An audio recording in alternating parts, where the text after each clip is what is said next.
पुणे के circuit house में पूर्व शिक्षा मंत्री चंद्रशेखर ने प्रेस वार्ता की। प्रेस वार्ता के दौरान उन्होंने कहा कि बिहार में अपराधियों का बोलबाला है। दिन दहाड़े हत्या और महिला व नाबालिग के साथ दुष्कर्म व हत्या आम घटना हो गई है, लेकिन डबल इंजन की सरकार कुंभकर्ण की नींद में सो रही है। बिहार में लगातार आपराधिक घटनाओं में वृद्धि हो रही है। पुणे जिले के रघुवंश नगर थाना क्षेत्र में बीते दिन एक नाबालिग के साथ दुष्कर्म के बाद हत्या कर दी गई थी। यह घटना दिल्ली के निर्भया हत्याकांड से भी दुखद घटना है। घटना में शामिल दोषियों के ऊपर सरकार स्पीडी ट्रायल कर कड़ी से कड़ी सजा दे। उन्होंने कहा कि इस घटना को लेकर राजद के सुप्रीमो लालू प्रसाद यादव व तेजस्वी यादव ने मामले की जांच के लिए 7 सदस्यीय टीम गठित की है। इन 7 सदस्यीय टीम में मेरे अलावा पूर्व मंत्री बीमा भारती, विधायक भरत भूषण मंडल, विधायक मोहम्मद शाहनवाज, विधायक चंद्रहास चौपाल, पूर्व विधायक दिलीप यादव, इंजीनियर नवीन कुमार निषाद शामिल है। उन्होंने कहा कि जांच टीम मृतका के पीड़ित परिवार से मिलकर सांत्वना दी और सहयोग स्वरूप पार्टी की ओर से 1,20,000 सहायता राशि दिया। चंद्रशेखर ने कहा कि इस घटना का जितना भी निंदा किया जाए शायद कम होगा। इस घटना से पूरे क्षेत्र के लोग डरे समे हुए हैं। वहीं दिल्ली रेलवे स्टेशन पर हुई घटना को लेकर उन्होंने कहा कि यह काफ़ी दुखद घटना है। सरकार मरने वालों के आंकड़े को छुपा रही है। सरकार ने बिना पूर्व तैयारी किए ही करोड़ों लोगों को कुंभ मेले में बुला लिया। सरकार के इस नाकामी पर सरकार के कुर्सी पर बैठे अधिकारी व मेला आयोजकों पर हत्या का मुकदमा चलनी चाहिए। लगातार बिहार में आपराधिक घटनाओं में बेतहाशा वृद्धि हुई है, देखा जा रहा है। दरिंदों और अपराधियों का जयबोल है, सुशासन सो रहा है। और इसी कड़ी में जो पूर्णिया की लोमहर्षक घटना है, रघुवंश नगर थाना का वह गांव छोटा सा,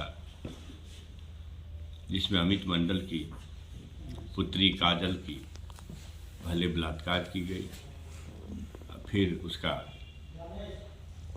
दरिंदगी के साथ हत्या की गई। समूचे गांव में गरीबों में दहशत का माहौल है। आज के तारीख में भी गरीब, बेबस, लाचार आदमी एक इज्जत की ज़िंदगी जीने पर संदेह व्यक्त हो रहा है। इज्जत की ज़िंदगी जीने पर दिक्कत हो रही है और इस तरह की वारदात लगातार की जा रही है। हमारे शीर्ष नेतृत्व आदरणीय नेता, सामाजिक न्याय के योद्धा लालू प्रसाद जी और युवा आदर्श तेजस्वी जी ने इस गंभीर घटना को गंभीरतापूर्वक संज्ञान में लेते हुए 7 सदस्यीय टीम बनाई, जांच टीम, जो हम लोग आज स्थल पर गए थे। जिस टीम के सदस्य 2 अभी यहाँ हैं, हम लोग 7 आदमी में से 6 आदमी थे और बीमा भारती जी चूँकि बाहर हैं तो वो नहीं थी, उनके घर के लोग थे। शाहनवाज जी थे, पूर्व मंत्री भरत भूषण मंडल जी थे, माननीय विधायक चंद्रहास चौपाल जी थे, दिलीप बाबू हैं आपके सामने, नवीन भाई हैं। ये सब लोगों ने जाके देखा तो वहाँ गरीबों में दहशत का माहौल है और इस ढंग से हृदय विदारक घटना का कि जो किसी भी, शायद हम लोगों के पास कोई ऐसा डिक्शनरी का शब्द नहीं है जो उसकी कितनी भर्त्सना करें, क्या करें, नहीं करें, किस कठोर शब्द का प्रयोग करें, यह समझ से परे की बात है। और इस तरह की घटनाएं एक सब समाज के लिए कलंक है और सरकार को चुल्लू भर पानी में डूब मरने की बात है कि भाई आखिर कौन इसको बचाएगा। शासनाध्यक्ष हैं, बीमार हैं, आप सभी लोग जानते हैं, नेपथ्य से शासन संचालित है, शायद उनका कुछ चल नहीं रहा है, जो मन सो अनाप शनाप हो रहा है। ऐसी परिस्थिति में इस तरह के घटनाओं पर हमारा ये मांग होगा शासन से, सरकार से, कि जो स्थिति है, पास्को एक्ट में केस तो होगा, नाबालिग बच्ची थी, लेकिन स्पीडी ट्रायल करा करके जो इसके लिए दोषी हैं, अब उनके खिलाफ कोई शब्द का मतलब मेरे पास कुछ नहीं। इस दरिंदगी के लिए जो दोषी लोग हैं उनके ऊपर कठोर कार्रवाई हो, फांसी हो और इसमें विलम्ब नहीं हो, जिससे कि कम से कम आने वाले समय में इस तरह के दुस्साहस करने का कोई काम हिम्मत न करे। समझिए कि दिल्ली की निर्भया कांड से भी ज़्यादा लोमहर्षक ये घटना है। और ये बहुत ही चिंताजनक है। हमारी पार्टी, राज्य पार्टी, हमारे नेतृत्व ने राज्य पार्टी को निर्देशित किया।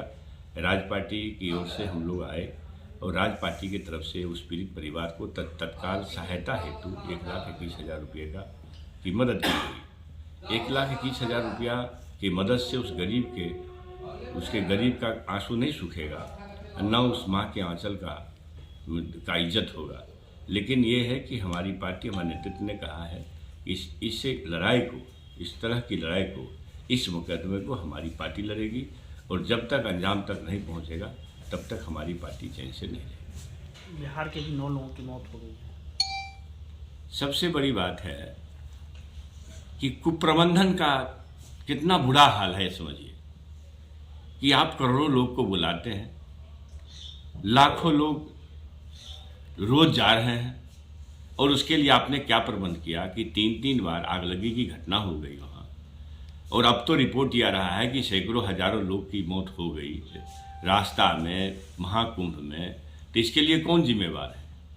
एक मौत पर फांसी की सजा होती है भाई साहब। इस कुप्रबंधन के लिए जिम्मेवार भारत सरकार के मुखिया चौकीदार हों या फिर उत्तर प्रदेश सरकार के मुखिया योगी साहब हों, उन लोगों के ऊपर गंभीर दफा में, मैं तो कहूँगा हत्या के जुर्म के दफा में मुकदमा चलना चाहिए और इन लोगों को हत्या की जिम्मेदारी लेकर के तुरंत इस्तीफा देना चाहिए।